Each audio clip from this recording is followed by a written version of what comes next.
Shabbat Shalom. So first I'd like to wish Rabbi David and Rabbi Diane Refuah Shalema. They're both not feeling well, each in their own way. I'm not going to get into it, but they're going to be fine. But Refuah Shalema. And yesterday, Rabbi Diane was supposed to be here this Friday. Well, first Rabbi David was supposed to be here, and he wasn't feeling. Then Rabbi Diane was supposed to be here. Then she wasn't feeling. And then it was like, Shimon, can you do the Devar Torah? So I said, all right. So I'm going to give a Devar Torah, and I'm going to say some crazy, crazy things. Is everybody ready? Okay. All right. Good.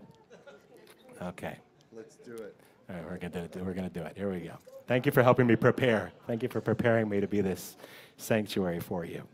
So about 2 years ago, right after our daughter Lily was born, my wife Rebecca and I, we were walking Lily around Tel Aviv. That's where we live. That's where she was born.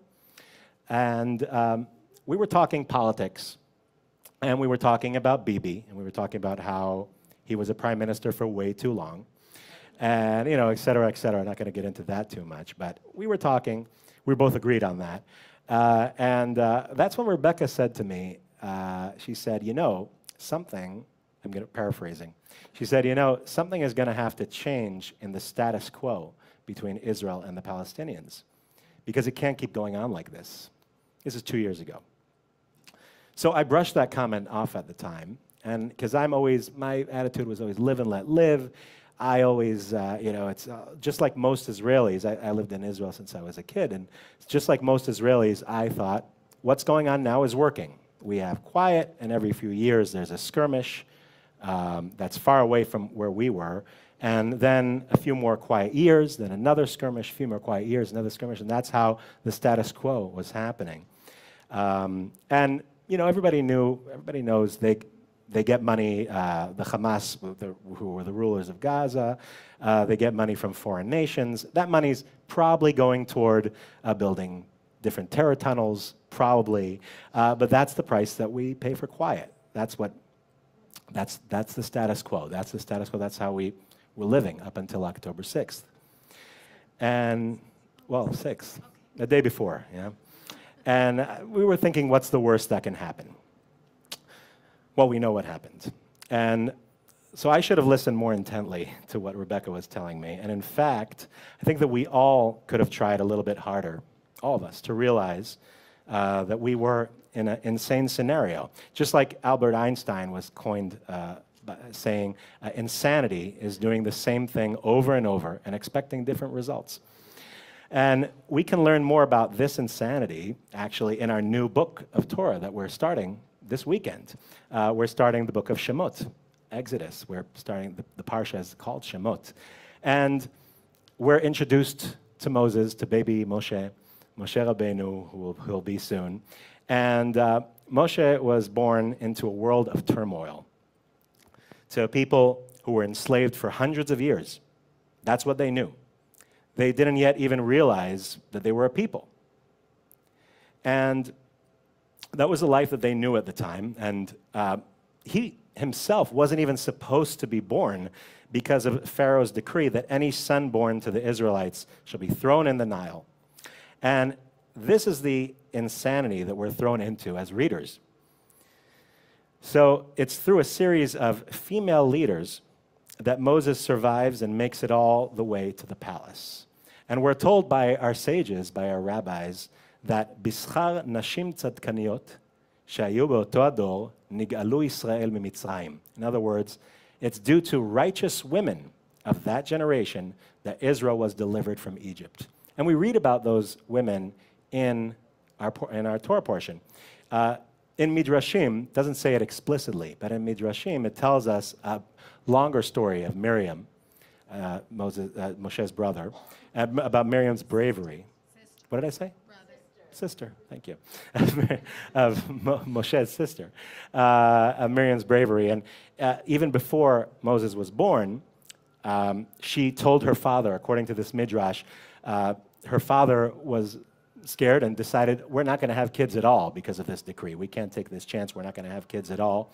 And she, according to that story, told him that he is worse than Pharaoh. So that he's worse than Pharaoh by doing that because he's saying he doesn't want men or women to be born.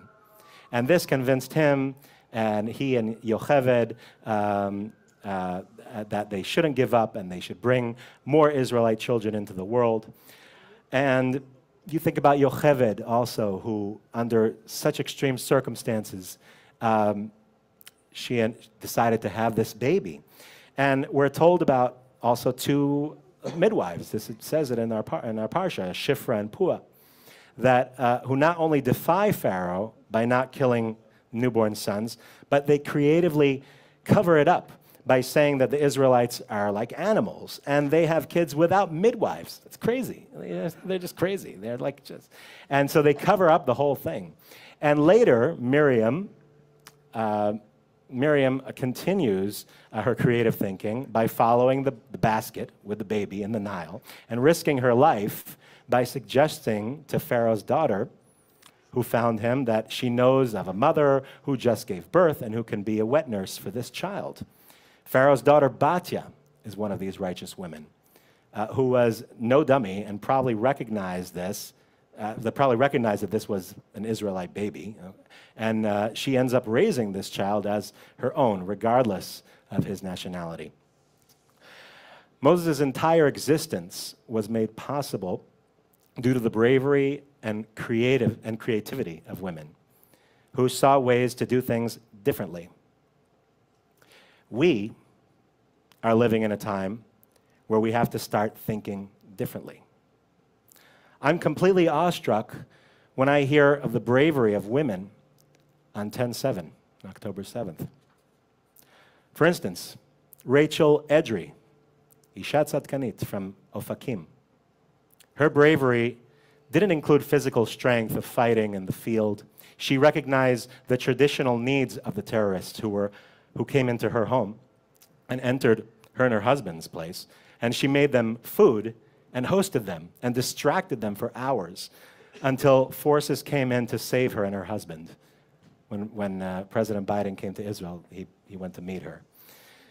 Or what about Inbal Lieberman, also Isha Tzadkanit, who served as security coordinator in kibbutz Nir Am, and she heard strange noises outside the kibbutz. Assessing the significance of the threat, she quickly distributed weapons among the 12 members of the quick response group, the Kitat Konenut, and manned by residents of the kibbutz. And thanks to her actions, Nir Am was the only community bordering the Gaza Strip that did not suffer Israeli casualties during Hamas's invasion of Israel. Or what about Or Livni Ben Yehuda, an infantry commander in the IDF, that on Saturday when Hamas attacked, she commanded the force that managed to stop 15 heavily armed terrorists and prevented them from overrunning another Israeli community. Or recently freed Israeli hostage, Yarden Roman Gat. You might have seen her interview on 60 Minutes. She has an interview, you can look that up. And her story was fascinating. Hamas took her husband, and 3-year-old daughter from their home. And they escaped the car that was taking them into Gaza, which stopped suddenly, and they managed to escape the car. And through an instinct of ingenuity, she handed her daughter to her husband, knowing that he would run faster than her. So he handed her daughter, and she was captive. She was released just in that last session, in that last return of hostages. And she sacrificed herself, and she was immediately retaken. We are living in a time where we have to start thinking differently. We're living in a time where we need new and innovative leadership. They're talking about this in Israel now. As I told you, I check Ynet about 10 times a day, and I've switched. I haven't listened to Howard Stern in 2 months. And I've only been listening to podcasts, Israeli podcasts, trying to tune in and trying to be part of my community in Israel. They're talking about it now, about this new leadership, especially as we're entering what they call phase 2 of the fighting. They still have 136 hostages in Hamas captivity. Israel's starting to talk about who they want to be the day after. I'm listening to Noam Dan. She is a civilian who is related distantly, a distant relative of one of the hostages. And she speaks in the news and in the Knesset every day, advocating that we need to flip the narrative. She says, first of all, get all of the hostages home. We're a nation that, she says, we're a nation that seeks and believes in life. And we need to come up with a deal that they can't refuse, she says. Think creatively. There'll be a time to take down Hamas. There was a time to take down Hamas before 10/7. And due to stagnated leadership, never happened. Now is the time to preserve life. That life is in Gaza. They're living in Gaza. All these hostages, captive for almost 100 days. Want to know what to do, she says? Put women in the war cabinets. Place people who think differently. The families of the kidnapped are afraid to say this out loud. They want to support Israel any way they can, and they're afraid to say it out loud because what if Israel goes against that? What if they go against bringing the hostages home? What if what they want is first to topple Hamas? The people who need to say it out loud are actually us. You and me, people here, people in Israel, the people who were kidnapped to Gaza. They're a lot closer to the, it could have been you and it could have been me than we think. It could have been any of us. They are Israel. They're not just captives. They are Israel, those people. They're Jews. They're not only Israelis and Jews. They're just anyone that happened to be there. And she says, we're always led by Hamas, who want to destroy us. We are the ones who need to lead. And the people in Israel are beginning to say, think what Hamas wants us to do, and let's do the opposite.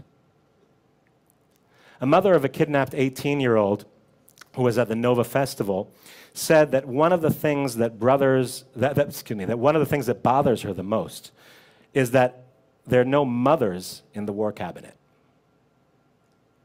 One of the themes that's always repeated are the two main war objectives: obliterate Hamas and bring home the hostages. We need more points of view. We need to think more creatively. We're the ones who need to put as much pressure as possible to bring them home. Kfir Bibas, the baby in captive, he turned 1 a few days ago. Where are Yocheved and Miriam and Shifra and Pua today? We're living in a time where we have to start thinking differently. We're living in a time where we need new and innovative leadership. We're living in a time where we need to learn from our Parsha. We need to shut up and listen to women. But that's not enough, sadly. Women can't do this alone. We need to listen and support.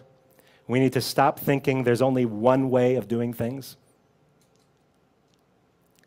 I learned about my ADHD over the years, that trying harder is not a cure.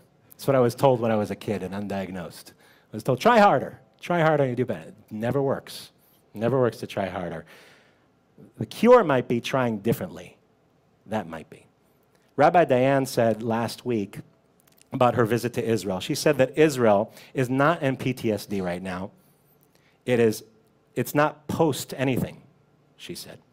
It is in the trauma, living the trauma, and it will still be in that trauma until hostages are returned home. Now, I know what you're thinking. I do. I know what everybody's thinking right now. I know that some of you are thinking that this, this is just gonna, what kind of deal could there be? We'll release terrorists 10 years from now. You're not wrong. I'm not wrong. I might be wrong.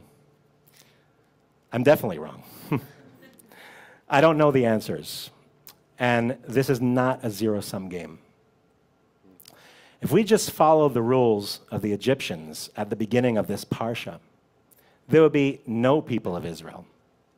It's the creative thinking of Nashim Tzadkaniot, the righteous women, that freed us from captivity.